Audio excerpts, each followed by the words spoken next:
Good evening. We are live at 7 o'clock. I'm Stone Grissom, and welcome to our live coronavirus pandemic special report. Tonight, we have a doctor from Southside Hospital in Bayshore to help you sort through what's going on with COVID-19 in our communities and across the region. And we always want to hear from you. Call us at the number right there at the bottom of your screen, 516-393-1800. Now, before we talk to our esteemed doctor and start taking your calls, it is 7 o'clock, and News 12 Long Island would like to join the rest of the nation by clapping because we care. This is our way of saying thank you to all of the essential workers out there. All right, thank you, Andrew from North Massapequa. Andrew is an elevator mechanic for Local 3, working right outside LIJ Hospital in Lake Success, an employee parking garage, giving them brand new elevators. Thank you very much. Brianna, a dietary aide at Jefferson's Ferry Nursing Home. Thank you, Gianna.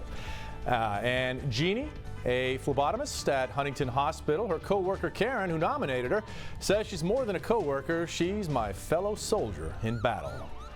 And thank you, Jessie and her co-workers. Jessie says they're on the front line in Stony Brook Southampton Hospital, working 13-hour shifts on the COVID floor.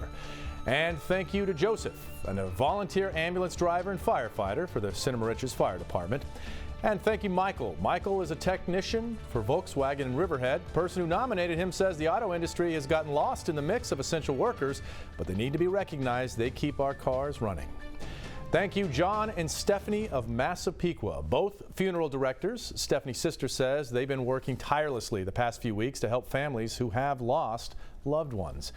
Are you a nurse, a doctor, grocery store employee, restaurant worker, dry cleaning employee, bus driver, MTA employee, or any other kind of essential worker? We want to hear from you. Send us your picture, essential workers in your lives. All we need is the picture, the person's name, the village or town, and what they do for a living. Every night at 7, we are thanking the people who have been on the front lines during this pandemic. Just go to News 12's Facebook or Twitter page. All right, Governor Cuomo and President Trump met at the White House this afternoon. President Trump said the two leaders discussed virus testing and ways New York can expand its testing capacity. Mr. Cuomo has repeatedly said increased testing is the key to lifting restrictions and restarting the state's economy. Mr. Trump said the federal government will work along with the states to help acquire testing supplies from international manufacturers. The president said he was proud of the relationship his administration formed with our state. And today, the governor announced New York would allow elective treatments and surgeries to resume in parts of the state that have not been hard hit by the virus. Hospitals in those regions will be able to resume performing elective outpatient treatments beginning April 28th. That's as long as there's no significant risk of a coronavirus surge in the near future and adequate hospital capacity. And a potential lifeline for many local businesses here on the island still struggling to stay afloat. This afternoon, the Senate passed a $480 billion package to help small businesses affected by this pandemic. Senate Minority Leader Chuck Schumer says Democrats made sure some of that money will go to what they're calling the little guy. Long Island businesses we spoke with who lost out on the first round of federal loans are hoping to get their piece of the pie this second time around. The relief package will also provide additional money for hospitals and coronavirus testing. Well, a blow for thousands of students tonight. Nassau and Suffolk's high school spring sports season, well, that's been canceled now. The governing bodies that run the county's scholastic sports programs made the decision this afternoon. The spring season, that includes, baseball, softball, track, lacrosse, boys tennis, all that. It comes a month after part of the winter sports season was also canceled, including some of Long Island's championship games. And Winthrop Hospital passed a major milestone today. Today, staff members cheered on the 750th patient to recover from COVID-19 and about to be discharged. It was back on March 5th when the first patient diagnosed with COVID-19 was treated at the Mineola Hospital. They are now able to celebrate returning 750 people back to their homes and back to their families. All right, let's get to our discussion. Joining us tonight, Dr. Daniel Frank, Residency Program Director of Emergency Medicine at Southside Hospital in Bayshore. Thank you very much for joining us. And as I say every night, thank you. You are really one of the heroes. You're on the front lines, and we appreciate everything you're doing. So let me start off by asking you, how are you doing, and how are your colleagues holding up? I'd say things are overall actually getting a little bit better. So I think we're finally all able to start kind of catching our breath, so to speak, and recoup a little bit. Certainly the rate and the pace at which COVID patients are presenting to the hospital has slowed a little bit. So I think we're all able to catch up. Certainly the hospital itself and the ICUs are still very busy taking care of these patients, for days and weeks after they come in. But I'd say overall things definitely seem to be better than they were. Are you seeing at your hospital, we're always talking about these plateaus and maybe a decrease, a descent, so to speak. Are you seeing that? I think we are. The number of patients that are currently on ventilators has actually slowly declined in the hospital over the last week or so. Our total number of emergency department visits has gone down. And the rate of hospitalization has gone down as well. We're seeing more discharges from the hospital. So I think we're definitely on the mend as it relates to COVID. And I think part of the confirmation of that is that we're actually starting to see, I think, more people present with the things that we would normally see prior to this pandemic. People with heart problems and strokes and things of that nature. We're starting to see more of those patients come back in. Okay, let's go to the phone lines right off the bat here. Debbie, are you there? Debbie, you there? Let's see if Alan. Alan? All right. Debbie or Alan? Aaron. Good. Is this Aaron? Alan? Or Debbie? I think we're having a problem trying to connect with people here. While they fix that problem, let me ask you this. We've heard a lot about people like taking the regulation brakes off of all of this testing that's going on. Even if we do that, we seem to be going at a lightning speed trying to find some type of treatment or vaccine. Is it really realistic to think that we're going to have a vaccine in the year 2020? I think it's possible. I mean, I give a lot of credit to the scientists in the labs that are really pushing through this. I would be surprised, quite honestly, if we get to a vaccine in the calendar year 2020. Even with pulling a lot of regulations off to test it, to ensure that it's safe to administer to people, and to ensure that it's actually effective. All of that takes time. So I think 2020 is probably a little ambitious, but 2021 I think is probably a little more realistic. Okay, well let's hope for 2021 then. Let's try to get Debbie back on the line. Debbie, you there? Still not hearing Debbie. Debbie, you there? Debbie, can you hear me? Alan or Aaron?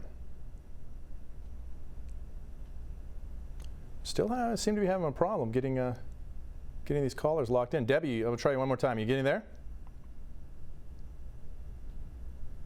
Here. Debbie. Hi. Hi. What's your question tonight? My question is for my son. He's 31. He has a 6-month-old baby. He tested positive on March 30th, and then he retested on April 15th and tested positive again. Is he still contagious, or can he go near this baby? He hasn't. Doctor? Yeah, so it's a fair question, and one that I've actually been racking my brain with regularly, because I have a 6-month-old son at home myself. What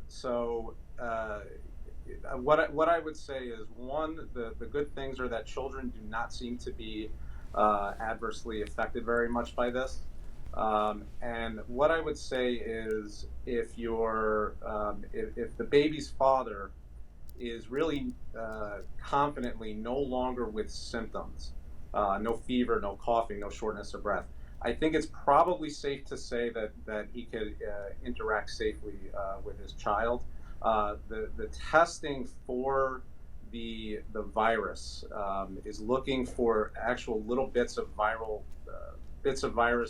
particle on the swabs, and those particles of the virus can be shed by the body sometimes for weeks or even months. We're not entirely sure the way this virus behaves, but the fact that he has a second follow-up test does not necessarily mean that he's going to transmit it. So I would go based on what the CDC is recommending in terms of your symptoms. If you've been really without symptoms for several days, I think at that point, like they've been saying, it's safe to return to work, and probably safe to interact with your family.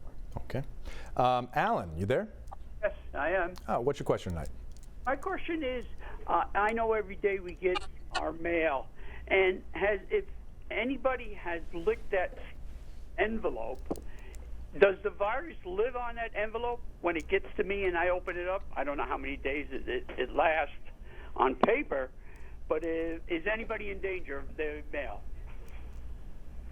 So it's a fair question. You know, there have been labs that have shown that this virus can actually survive on plastic, on pens, on cardboard, and actually, you know, our hospital has developed a practice where we're actually not having our patients physically sign any discharge paperwork and handing it back to us because of that possibility of transmission. The truth is, we don't entirely know for sure for how long the virus lives on these surfaces, but I think it is fair to say that you know, maybe using gloves when you go out to the mailbox, wiping down the surface of these things is a fair and reasonable thing to do. But you know, at the end of the day, you also need to get your mail. Right, that's true. Let me follow up on that, Doctor. Let's say my neighbor or a person 3 doors down may be positive for COVID-19. Should I be worried about touching my mailbox when the postal carrier delivers mail there and then touches the next mailbox and then touches my mailbox? So again, I think it's a little far-fetched. You know, when you have that many degrees of separation, you know, at some point these viral droplets and particles are of a size and of a weight that they actually do fall to the ground and aren't necessarily going to be picked up and carried. I think, you know, what I've seen in the area in my neighborhood are people taking kind of the standard precautions to wash their hands, you know, wipe down surfaces throughout the house, wear masks when they go out into public places. I think if you maintain those precautions, I think you'll be okay. Okay, we're going to take a real quick break, and when we come back, we're going to have more expert advice on how to keep you and your family safe from the coronavirus. Remember, we want to hear from you. Call us now with your questions. That number, bottom of your screen. If it's busy, just call back. We'll be right back.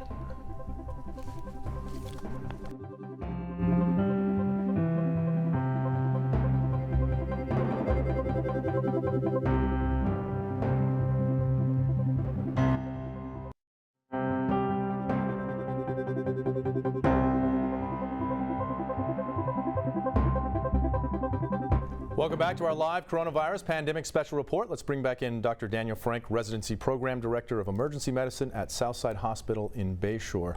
Doctor, before we get back to the calls, let me ask you about the antibody test. Do we even know that if I've had it before and I have the antibodies, that I'm automatically immune to it? So no, and I think this is a good point regarding all the news that's out there regarding these antibody tests right now. The truth is, we really don't know of all the tests that are being offered which one of these are effective and reliable and can actually give you reliable results. Most of these tests that are available right now are not FDA approved. I think what the governor announced within the last day or two that the state is going to be undertaking random sampling of people with these antibody tests. Those are the types of tests that are being really run through the Department of Health. And it's those types of tests that are still going to take some time to be vetted to see how well they work and how reliable they are. So I would caution people before they start running out and calling their doctors to try to get some of these tests done. We have to be careful about you know, what kind of vetting process these tests have gone through and how reliable they are. Okay. Let's go back to the phones. Aaron, are you there, Aaron? Yes, I'm here. What's your question tonight? My question is, I know that it's now mandatory for all of us to wear a mask if we're in a public place in order to avoid spreading the virus, but what would your recommendation or guidance be if my family and I are just outside sitting in our backyard? In that case, would you recommend wearing a mask? So I will say that it really depends on what the level of risk and exposure of your family members are.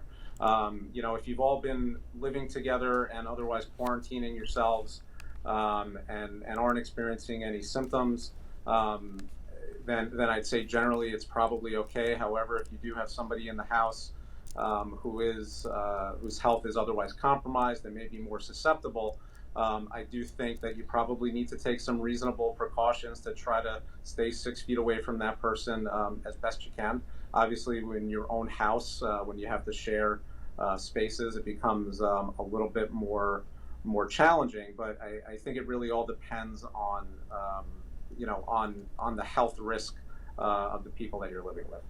And doctor, how do healthcare workers, how do you deal with that when you're at home? I mean, you're really on the front lines. You have a lot of contact with people who have the virus. Yeah, so it's a good question, and honestly, this has gone through a few iterations, I think, for all of us as information has evolved. But first and foremost, the first thing we do when we're at work is take the precautions, of wearing our PPE throughout our entire shift. We're wearing masks anytime we go in and out of the building. And I personally, before I even get in my car and head home, will always try to wash up before I leave the building and actually change my clothes, just as out of kind of an extra layer of precaution. But beyond that, like I said, I have a 6-month-old at home that I can't not be around for. My wife is also in healthcare. And so far, we've all been taking the precautions, and knock on wood, things have been going okay for us. All right, family heroes. Got you and your wife both. How about Linda? You there, Linda? Hello? Linda, is that you, Linda? Yes, yes it is. Thanks for calling, and what's your question? Okay, my question is that I am a senior. I live in a senior complex, okay? And there's a lot of handicapped and elderly people that can't get out, that haven't been tested.